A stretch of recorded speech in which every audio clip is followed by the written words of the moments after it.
Today on the podcast, we're going to talk about how CrossFit will save your life, both from physical or the body, as well as mental, emotional perspective. So stick around for that. Welcome to the CrossFit Edwardsville Community Podcast, where we hear and learn from our coaches, CrossFitters, and Glen Ed community leaders. Now, here are your hosts, Dallas and Greg. Welcome, everybody, to the CrossFit Edwardsville Community Podcast, where we hear and learn from our CFE coaches, our CFE CrossFitters, and Glen Ed local business owners and leaders. I'm your co-host, Coach G-Scale. My co-host, Dallas, is at Six Flags with his family today. We get to nerd out today on one of my favorite topics, which is longevity. Basically, the idea of increasing your lifespan and your health span, increasing the quality of your life, the amount of satisfaction you get from your life, as well as the duration of your life, and really like how CrossFit can save your life from the physical, the body standpoint, as well as the mental, emotional side of things, because both of those are huge components to your quality of life, as well as functions of your longevity. How long do you live? And there is no way that by myself in this podcast I could truly completely explore this concept. So this will be a very small snapshot into this idea, into this concept today, but we are going to look at it from two different perspectives, two different vantage points. And one is the impact that CrossFit has on your cardiovascular health. And I'll start by citing some studies, one of many ones. There's a 2013 issue of the medical journal, The Lancet, that had over 9,000 participants who had, either prediabetes or known health problems like so many of us do, or like so many of us, that's our family health history. Certainly true for me. And the scientists tracked how much the patients exercised in terms of pedometer steps. And they found that over many years, the patients that had over 2,000 steps a day, the equivalent about roughly 20 minutes of sweat-producing exercise each day, their cardiovascular health was improved, and by a meaningful amount.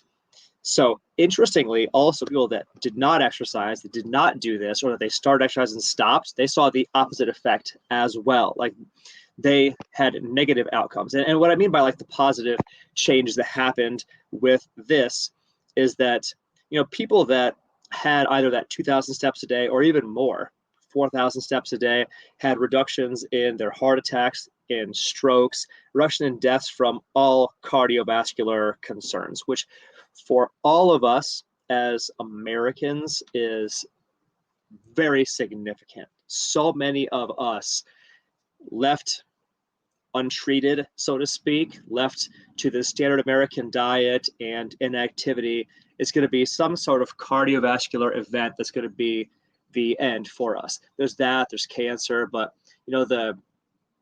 some of the big real risks to our longevity come down to your cardiovascular health. So interestingly, like we know that exercise, just globally speaking, can make a significant difference in your risk of these things, and it can make a big difference in how your heart functions day to day.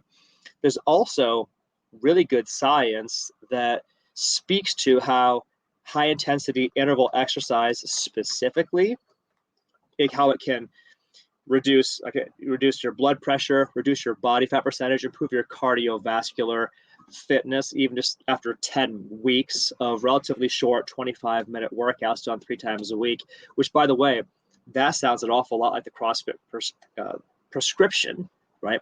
There's actually data on CrossFit uniquely and specifically that shows that CrossFit directly leads over the space of 10 weeks for at least some of the studies done. It directly leads to improvements in your maximum aerobic capacity, into improvements in your body fat percentage, specifically decreases in body fat percentage, as well as increases, meaningful, scientifically valid increases in lean muscle mass. And all of these are very important, very helpful things. But as has been shown by some of the data I've cited, as well as other data, and there's a mountain of it. I'm selecting a few studies to illustrate the point here, that your cardiovascular fitness is a direct correlate of your health span and lifespan. And I'm also going to cite the work of Dr. Peter Attia, a very well-known, famous physician, and maybe one of the world's preeminent subject matter experts on longevity science, that the quality of your life, your longevity, your lifespan, health span is at least partly a direct function of your cardiovascular health. So the fact that CrossFit can directly drive improvements in your cardiovascular health, reduce your risk of cardiovascular events, negative cardiovascular events, is great. And we know that for that reason, the fact that we're out there pushing ourselves with our high intensity interval training, our circuits, our short, fierce metcons, our long duration, more cardiovascular, aerobic intensive conditioning efforts, all of that is building our cardiovascular base and our buffer against bad stuff happening to us in our lives. It increases our lifespan. It helps save our lives from all the bad stuff that maybe happened to our parents, our grandparents, maybe happened for some of us, like our brothers and our sisters, because we see people that are cut from the exact same genetic cloth as us. As we age, we see how their health can systematically and over time fall out. There's this insidious, insipid bleed of your health, your cognitive function, your physical function over time. One of the key things that I find really interesting about Dr. Peter Attia's studies, his work, is that your cardiovascular fitness is not just important, it's like a trump card that overrides a lot of other things. For example, I find this fascinating. Like, if you have solid cardiovascular fitness, it is more beneficial to your longevity than smoking is harmful to your longevity. I'll say that again. Having great cardiovascular fitness helps you more in terms of your longevity, your quality of life. It saves your life at a higher rate than quitting smoking hurts you. Fascinating stuff there. That's the physical aspect of it. But obviously it goes farther than that, right? And it's all a big topic of conversation throughout the health space, throughout culture these days, is emotional health, mental health. And that too being a huge part of a person's quality of life is their emotional health. It's not just your physical health, it's also your emotional health, and things like how well you handle stress, how well you handle like the adversity parts of life. All of those things play a factor as well. But it's just your life is not just a function of your physical health, it's also a function of your mental and emotional health. And really cool data from 2015 shows that exercise, regular exercise amongst bullied teens, reduces their suicide attempts by 23%. Also, separately from that, there's a meta study I found from the National Library of Medicine at the NIH. Their data showed that exercise is associated with fewer depressive symptoms and better sleeping patterns. And those two things are in turn related to lower suicide risk as well. So it's almost like a lead domino. You knock over the exercise domino, and there's a couple of things that happen down the chain that lead to reduced suicide risk via improved emotional health, mental health. Really big, really meaningful stuff. I also heard Tim Kennedy. He's an American Special Operations. He's a combat veteran, well known in the self-defense space. He had cited a study, and I haven't actually been able to find this study myself, but he said, I want to be sure I get this right, this quote right. So I'm attributing it to him. I couldn't find this study myself, but he said that by the year 2030, 23 times as many veterans will die of suicide than by the last 20 years of combat. I'll say that again. By the year 2030, 23 times as many veterans will die of suicide than by the last 20 years of combat. Sort of like how I said earlier, it's just a positive factor, a negative factor. The combat factor kills this many people. Suicide related to the emotional and psychological sequelae of combat kills this many people. And if exercise can reduce those depressive symptoms, the anxiety symptoms, help us to become more stress tolerant, give us an outlet for addressing the emotional, mental health things, improve our mental, emotional health, then exercise is at least a piece of reducing that suicide rate in these different populations, whether it be combat veterans, whether it be teenagers.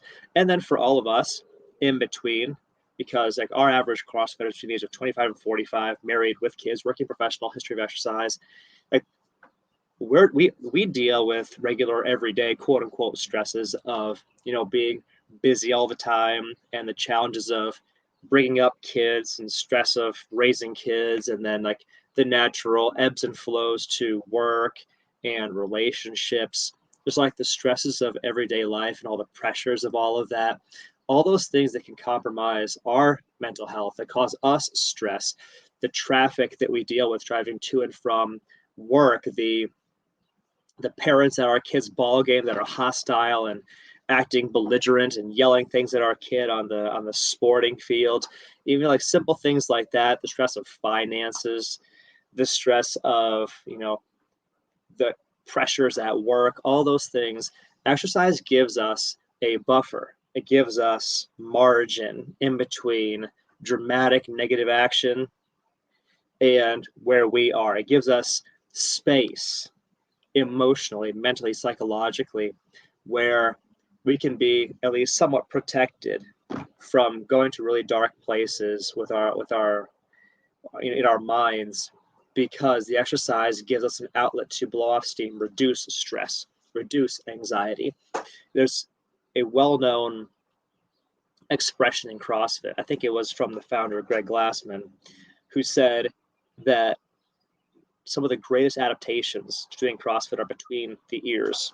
It's not just cutting body fat, looking great, feeling great. It's